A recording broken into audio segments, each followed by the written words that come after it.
Well, hello there. You are listening to Nellyville, the podcast.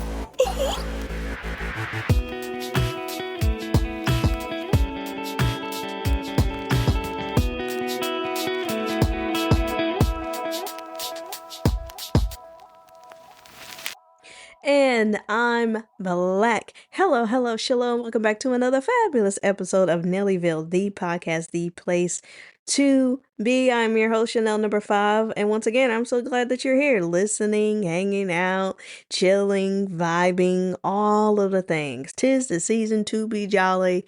'Tis the season to be grateful, thankful, blessed, highly favored. All of the things. With all of that being said, let's just jump right into it, okay? I hope everything's going good. Hope that you have at least put a good dent in your Christmas shopping. If you're done, congratulations. You are ahead of the curve. And if you haven't even started yet, hey, you still got a little bit of time. Not a lot, but you can still make it happen. Now, if you plan on ordering stuff online, I don't know, Mary. You might have missed that ship, depending on where you're ordering from, you know? So if you plan on ordering some stuff online, go ahead and get her done. If not, you still have time to get out there and dip and do it. However, if you plan on going to the malls, or really anywhere, but especially the malls, baby, be careful. These people out here, they steal and thieve and rob and take and they do it all year round. But the holidays, people get a little extra desperate. People get a little extra, sticky fingered, if you will. So just make sure, don't leave your belongings in the car. Don't leave your gadgets and your electronics, your tablets, your phones and stuff in the car, okay? Don't do that. If you have bags that you feel like, oh, okay, I did this first round of shopping, let me put it in the car, go back for another round. Don't do that. Maybe be done, maybe go back the next day. Okay? People are watching you, they're following you. We don't really live in the days where you could go in for round 1, load up the car and then go back. Some of those malls and stores and stuff, they have services where they will hold your bags for you. Some places even have services where they will take your bags to the car for you. That might be a better option, but be careful with that too. Because I could very easily see somebody being like, oh, well, ma'am, you never dropped that off. Just maybe get what you can, thug it out, and then if you really just can't carry anymore, you might just have to come back another day.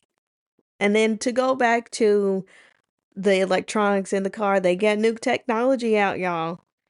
The thieves and the burglars and the robbers and the things, they have technology that can scan your vehicle and see if you have electronics in there. Okay? So, do with that what you will. I'm just saying. Also, if you live in an area where, it's always high robbery, some people say it might be better to just leave your doors unlocked. Now, hear me out. Don't have anything left in the car. Don't have anything out that people would want to try to get. But depending on where you live and the circumstances, it might be better if you just leave the door unlocked, have them go in the car and see that there's not nothing in there to steal, versus you coming out and they've busted your window out. Now everybody's mad. They didn't get to steal nothing, and now you got to figure out how to replace a broken window. All that to say, fa la la la la la la la. No, just anyways, but not for real. Just watch your back. Be mindful. You know what I'm saying? Don't be wearing no purses and all that stuff. Put your little. Y'all just be careful, man. Some people just be out here. I'm like, damn, how y'all walk around with both earbuds in your ear? Just la la la la la. I be in la la land too, but one thing I don't do, I cannot walk around with earbuds in my ear. I might put one in, but people who just walk around with both earbuds in, now I know they have it where you can have like you could still hear the ambience around you and stuff like that. That's not good enough for me.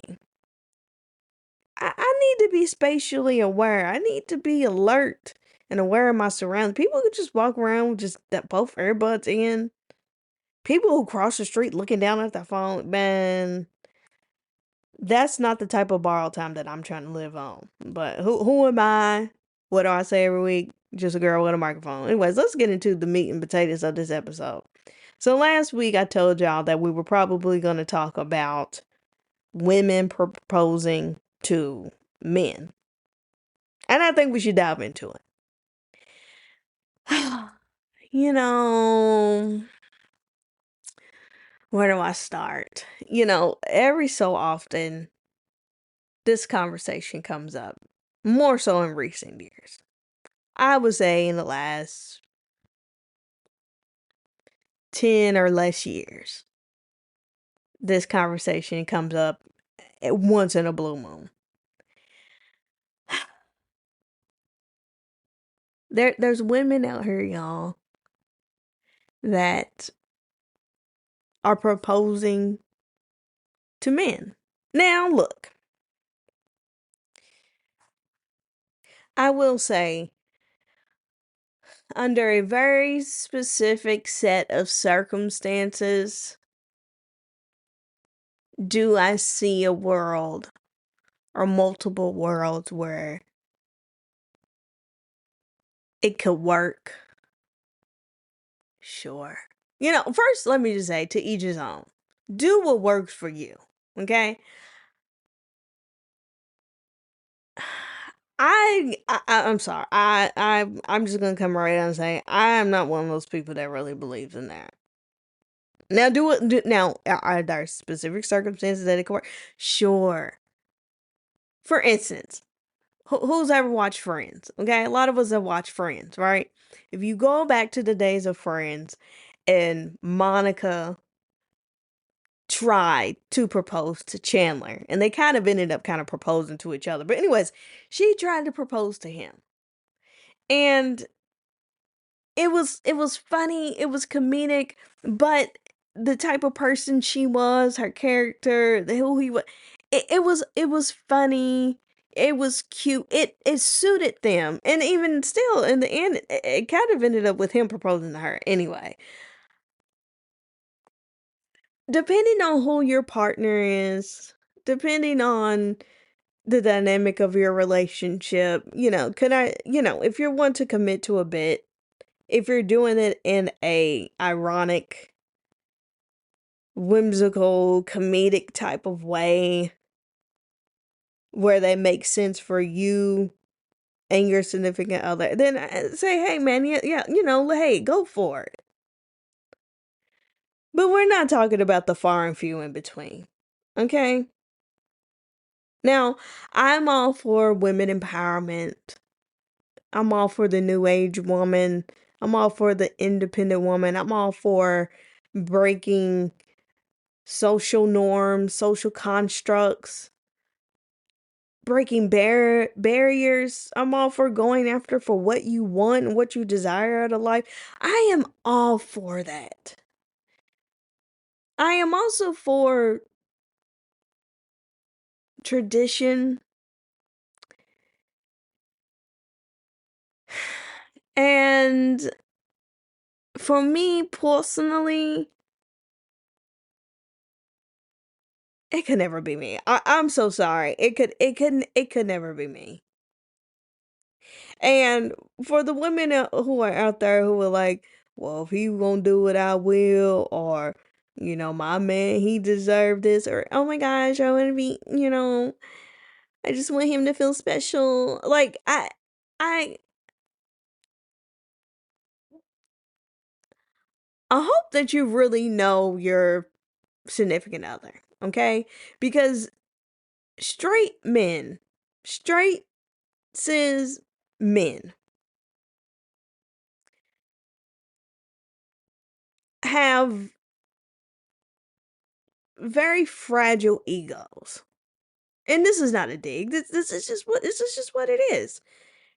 They have very fragile egos. They have very fragile, just dispositions on life, outlooks on life. They're all about respect. A lot of how they feel love and appreciated is through respect and whatever that is to them. And unless you really, really know your man and really, really know that he would appreciate you getting down on one knee, I just don't think it's the way to go. To emasculate a man, I think that's just the beginning of the end for a lot of people. And then for you, if you're gonna get down on one knee in front of a bunch of people, his family, or at the mall, at a park, at a restaurant,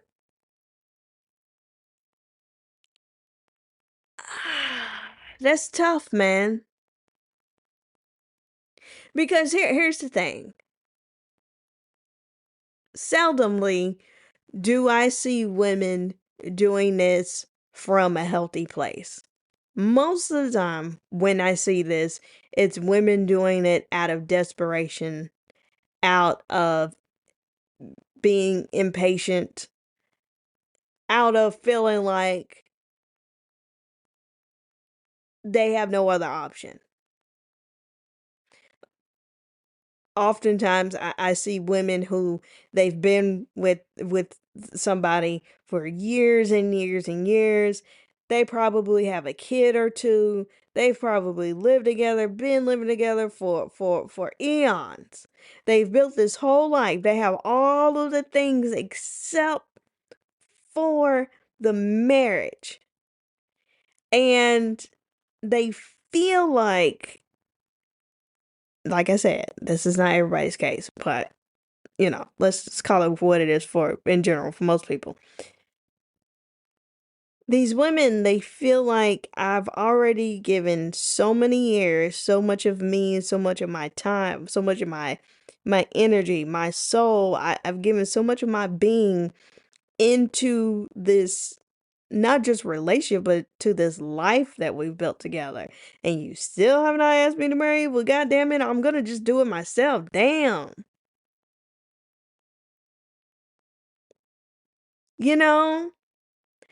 And I don't think that that's gonna give you what you're looking for, because at the end of the day, whatever confirmation you were looking for that you feel like you're gonna get through marriage, you're not gonna get that if you ask him. You're still gonna have that inner dialogue. You're still gonna have those questions because he didn't ask you. So if you ask, you gotta be damn sure that that's gonna give you the security and the the fulfillment that you think that it's gonna give. I think for a lot of women, it's still gonna make you feel like, well, did he really choose me? Did he really want to? Did he say yeah? Do I think that as a society we could evolve to a time where the women, where it's balanced, or maybe women doing more of the proposal? Maybe, but right now we're not there. Do I want us to get there? I mean, whatever. Look, however society flows is gonna flow. I just have really yet to see me personally. I haven't really seen a woman doing it. I thought, oh, okay, there's a healthiness there. It every time I say it, it almost always gives desperate. You know, one girl even said that she went as far as she. Now, if I'm a man, this would piss me off. I don't know why, but if I was this, I feel like this would piss me off. And if I was this man's parents, I don't know, if it depends on how old he was, but I wouldn't know whether to laugh or smack him upside the head, because this woman said that she went as far as to ask his father for his hand in marriage. What the hell are we doing? What are we doing? What are we doing? Because because see, now I feel like you're purposely trying to emasculate the brother. a man. I can't remember if they were black or what they were. Well, anyways, I feel like you're now I feel like you're trying to be disrespectful. And here's why. If you want to do this because you are the modern woman and you're doing this because it just speaks to you and it feels good in your soul and you prayed on it and God led you to this, or you just feel like this is just right for you guys, find more power to you. But why go so far outside of the bun? Why go so far to be out of the box, to be new age? Why break the mold so hard just to check off all of the other traditional things?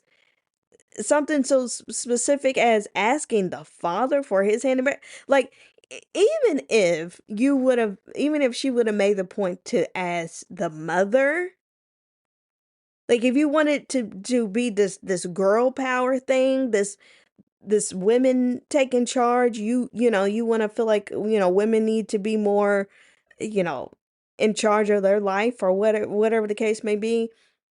And you said, and I asked his mother. That would have been a power move, and philosophically, I could have got behind it. I would have been like, okay, I would never do that. Doesn't speak to me, but I understand what what's being done here. You know what I'm saying? I understand the message of, woman to woman. Normally the guy would ask the parents or the father for if you completely flipped it, or better yet, man, who cared, man? And depending on how old you are, why are you asking the parents? Because that feels like, see, I could do it. You see how I asked your father? That's what you should have did for me. You see how easy it is? Like, I just don't.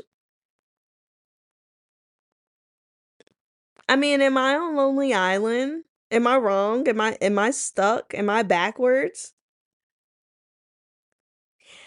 I mean, I saw a lot of people kind of on my side, but then again, the algorithm and social media and stuff, you get put in an echo chamber. So I don't know if I'm just in my own echo chamber or if I have just not evolved.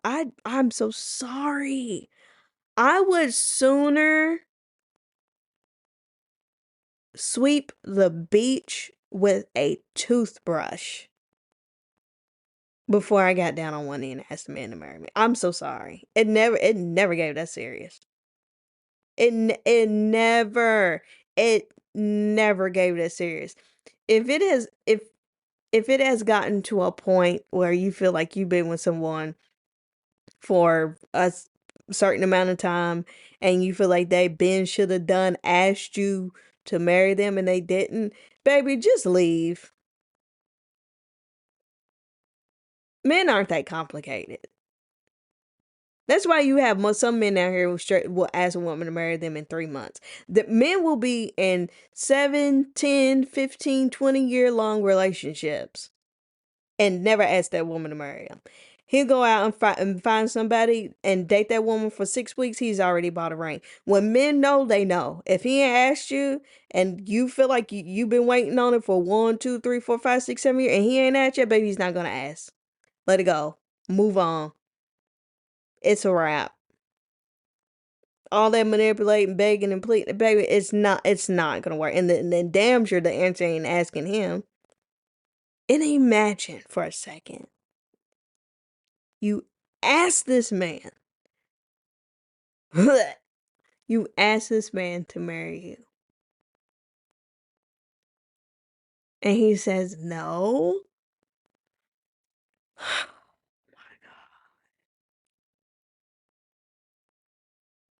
I would say if you're gonna do it in private. I mean, being turned down, having a proposal turned down is hard for men, women, whoever's asking. It's rough. It's tough.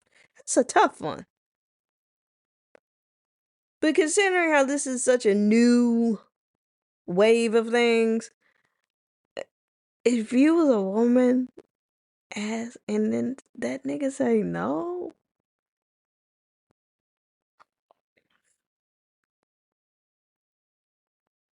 I mean, I would never do it in the first place, but I damn sure would never recover after that. That would be that would be beyond my 13th reason why. I wouldn't even need to be on 13 reasons why. That could be reason number 3. I'm out of here. Bye. Go ahead and print the t-shirts because baby, ain't no coming back from that.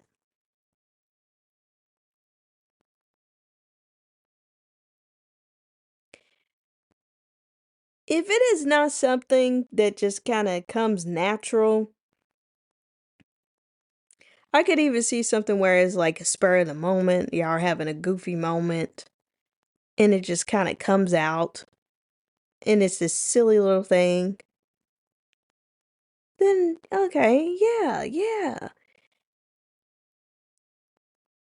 But sitting down and planning for months and what the girl, it could never be me.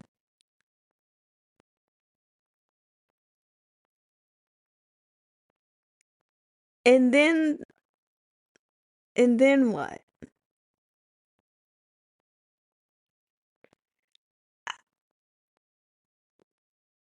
I mean, I guess, I mean, if the dynamic of your relationship is you're pretty much the, the leader of all aspects of a relationship, I guess it would work. But I hope you don't think you finna ask this man to marry you and think you gonna go back to being, you know, being led. I hope you don't, and then act like some little damsel. I don't think that works. You got to pick a role. Now, do I think that women just need to be just completely submissive little butterflies? No, I mean, but also there's nothing wrong with that either. If that's the dynamics of your relationship, then okay, fine. Teach his own. I mean, I think everything should be equal, equal. People get that misconstrued, and see, that goes back to another religious thing. The Bible doesn't talk about. People love to make it seem like the Bible wants for husbands to own the women and treat their wives like property. That's not that. No, he didn't say. Nobody said that. It's supposed to be a partnership. You're supposed to, as a man, you're supposed to lead with love, not with ruling and making your wife or your partner feel small. That's not that where is that verse in that Bible? How did we get misconstrued? Well, I'm the head of the household. Yeah, nigga, and I'm the neck. And the neck can turn the head whichever way she want. It's not a competition. I'm all that to say it's supposed to be a partnership. You know? Man, I want somebody to be submissive. I want somebody. Yeah, nigga, but the thing is, most women are smart enough to not be submissive and let you lead me where? Off a cliff? Where are we going?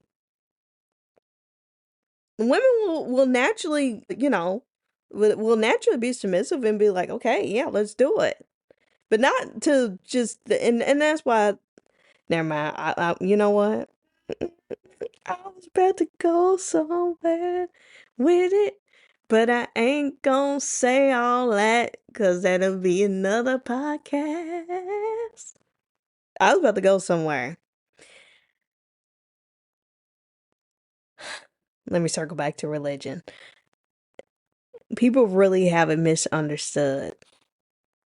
Yes, the Bible talks about men leading, but it's supposed to be in support of women. Lead in the name of lifting your woman up, not you being her boss, not being a dictator, not her ruler. She's not your property. You're supposed to clear the path. Clear the path. Listen, women are the ones who got all the grand ideas. I'm not saying men don't have good ideas, but I'm just saying if you pick up a history book and look back in history past, first of all, the saying of behind every strong man is a strong woman, it's true every single time. But if you go back even further than that, you go back into the Egyptian days or even before that, women ruled. And then somewhere along the line, fragile little men and their little egos couldn't take it. And they weaponized their strength. That's why the Salem witch trials happened. Remember back in the Pilgrim days and the Salem witch trials and back in that time where they used to hang women and stuff. These women weren't witches. That's also another podcast. No, women were getting hanged because they knew how to practice the original medicine. They knew how to heal people. They knew how to create medicine. Medicine. They were healers. And men and their wimpy little brains. I'm so sorry. I'm sorry. I'm not trying to come from and this is not all men. Some men are evolved and they are emotionally intelligent and they know their history and they're well read. We're not talking about you. I'm talking about men who are just stuck. But that's why women were attacked. Because men were like, well, how come they can do that? It must be some kind of witch. They were jealous. It all comes down to money and greed. Do some research on the findings of science, okay? Y'all think black people ain't written down in history books. Do some research on a lot of the findings and discoveries in science and just STEM in general. Science, technology, engineering, and mathematics. Do some research on that. You would be amazed at how many mathematicians, how many scientists, how many, I mean, just inventors and philosophers and I mean galore physicians. Just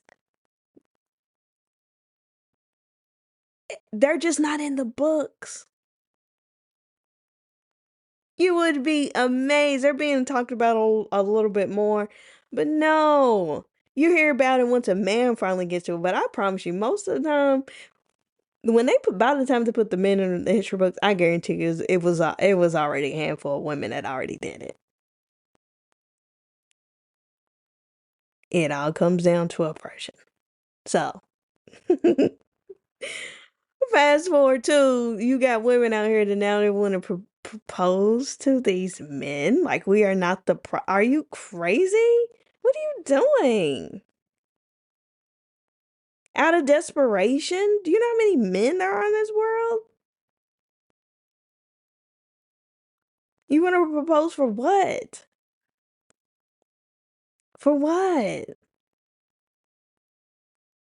Well, we bought this house and we've been living together for 15 years and we got 2 kids. So, well, bitch, you should have thought about all that.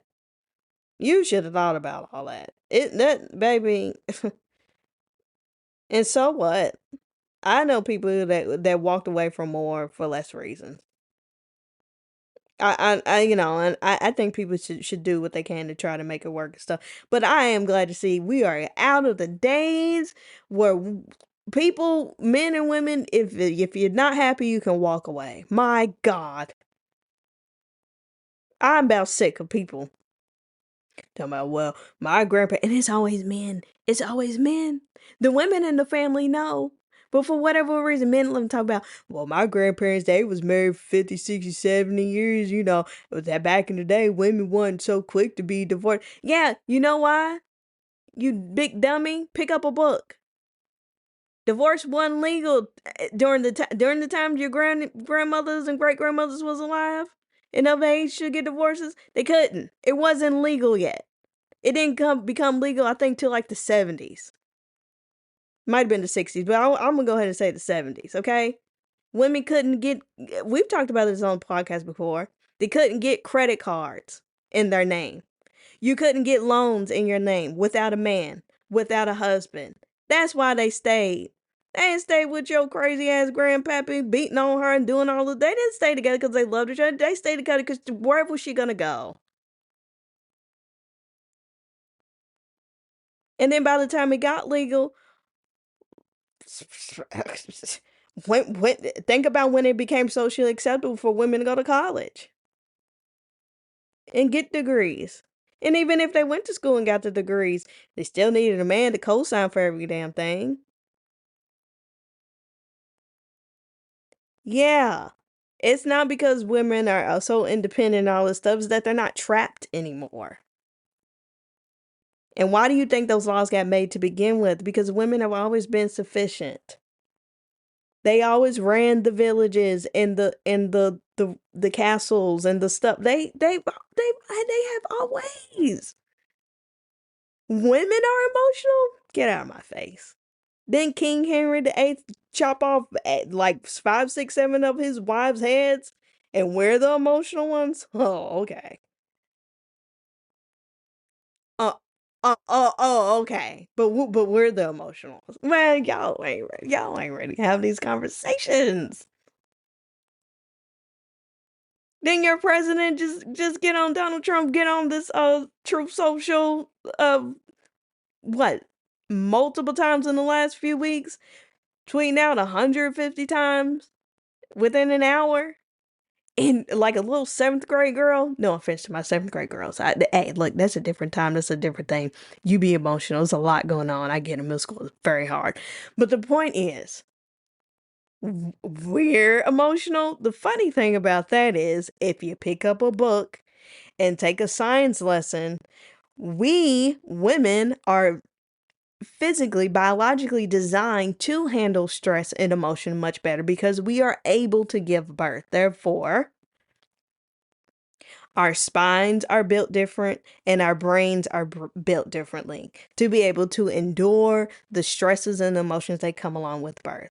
Ergo, we are phonetically designed to be able to handle stress and emotions better, to have a higher tolerance of pain. It is in our DNA. So for men to sit up here and say, women are so emotional.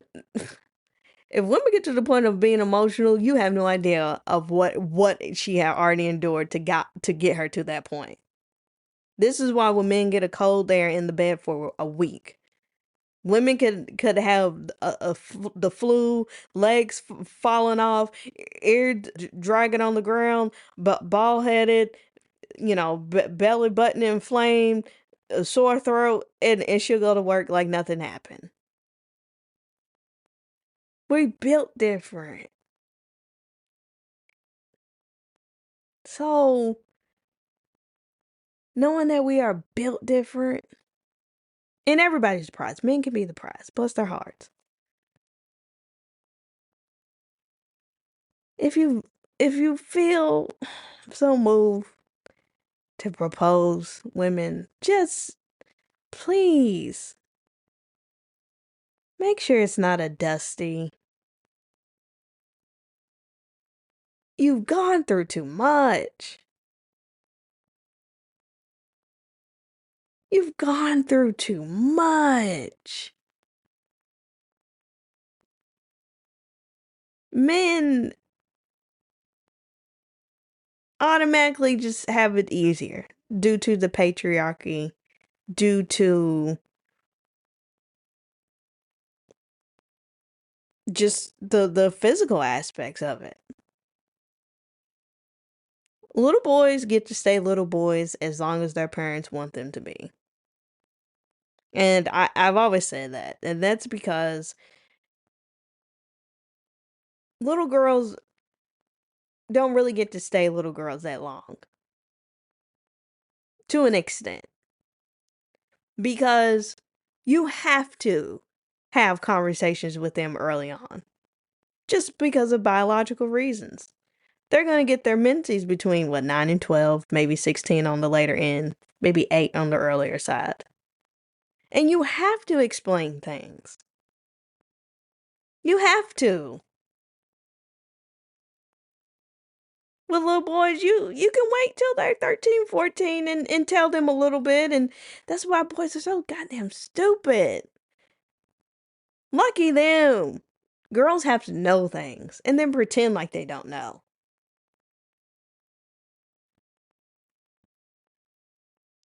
It's a little more complicated. And then you got weird, creepy old men that like to look at little girls, get a little help, get a little mosquito bite. You know what I'm saying?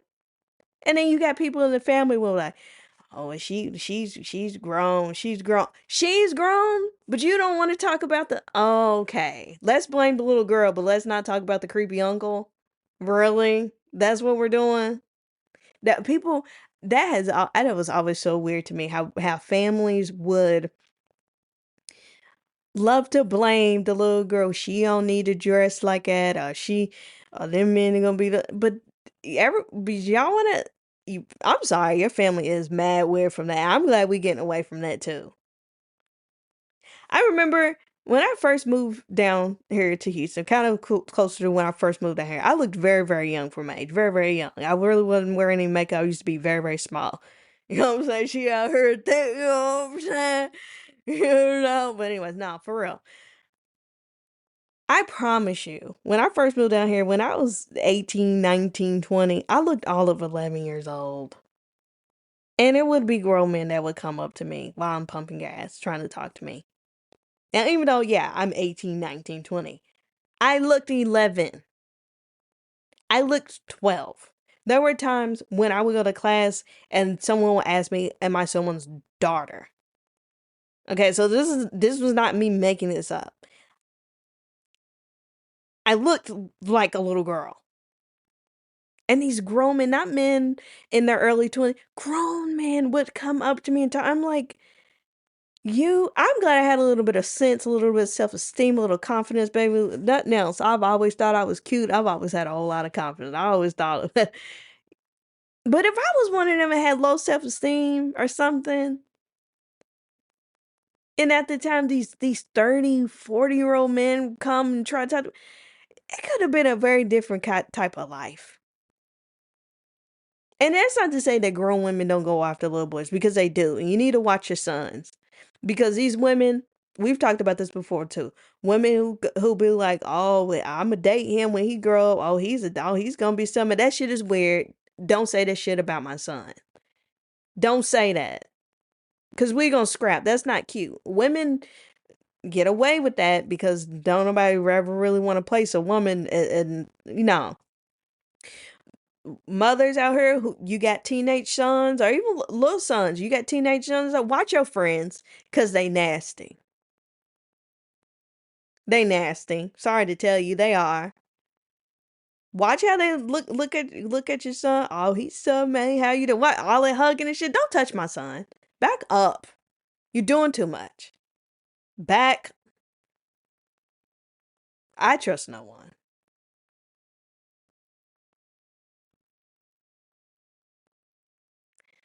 Going back to women and little girls, and that's just from a cis little girl experience. You know, you just have to be mindful. And then it's always someone telling you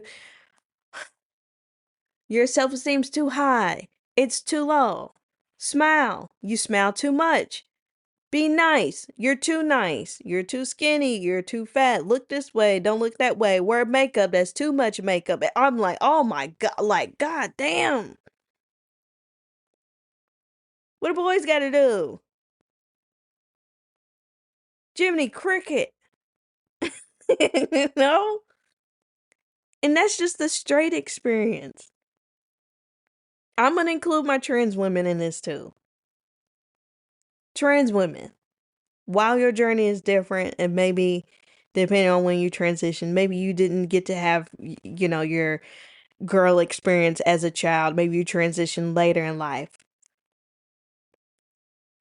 It's rough out here for trans women. That is the most, especially black trans women, the most marginalized community. out of all of us. Trying to figure out who you are within yourself. Trying to convince everyone who you are. Trying to accept that everyone's not going to accept you. Looking the danger in the face every time you walk out of the door. Knowing that this country and a lot of places all over the world, they don't want you around. You are not wanted. You are hated. You are disgraced. A lot of your family has turned their back on you. Being left to feel like there is no one to turn to, having a hard time finding work, just trying to fit in, and then the expenses of the medical bills and stuff, and you live under a presidency that they're doing everything. They kicked you out of the military. They've taken away your health benefits. They're trying to pass legislation where you can't even own a gun to protect yourself when you are the most attacked person in this country. And now they're telling you can't even defend yourself. You finally get to become the woman who you've been trying to be for so long, and then you're gonna go through all of that. All of that struggle to be complete in your womanhood. And you're gonna get down on one knee for a man who, what was his biggest struggle? Oh, he didn't make the football team. Oh, oh, oh no. I'm not saying men don't struggle. I'm just saying there's a lot of struggle that goes into who's supposed to be proposing to who here. You know, you go through all that, and then what? Unless it is something, like I said, unless it is something that really speaks to you, but don't do it out of desperation, and it's not worth it. We don't fight that hard. You know what I mean? You don't shave your legs every day and get your nails done or work out or go and get degrees. You don't put in 40, 50, 60 hours at work. You don't take care of your kids and educate your kids. You don't give back to your community. You don't exude your wonderful womanness into this world just to beg up to I'm gonna throw up.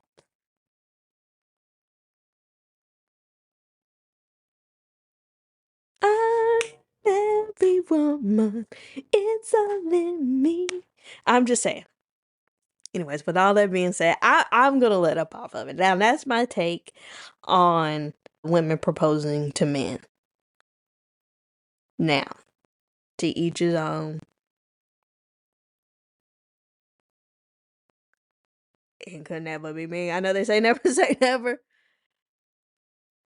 But if y'all ever heard me saying that, please have me committed. Something's wrong. I'm in danger. I'm in danger. I'm telling you now. If you ever hear that I did it, you ever see a video of me, I'm in danger. Someone is after me. Someone has threatened my life. Anyways. Peace, blessings, and joy. And cheer to all of the wonderful women out there, from the little girls to the dolls to the cross dressers the, to the the non-binary femmes out there, to my grown women, to the all of the women, okay, the grannies, all of us,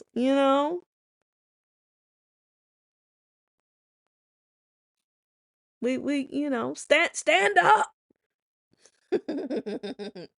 Anyways, I'm gonna go ahead and go. This has been fun. This has been fun. Yeah, next week, we might take it a little lighter. We got a little deep today, woo woo. But let me know what y'all think about all of that. And with that being said, I'm gonna wrap it up. Y'all take care. Spread some holiday cheer. And wow, what it's just great to be a woman. Okay, ladies and gentlemen, bye.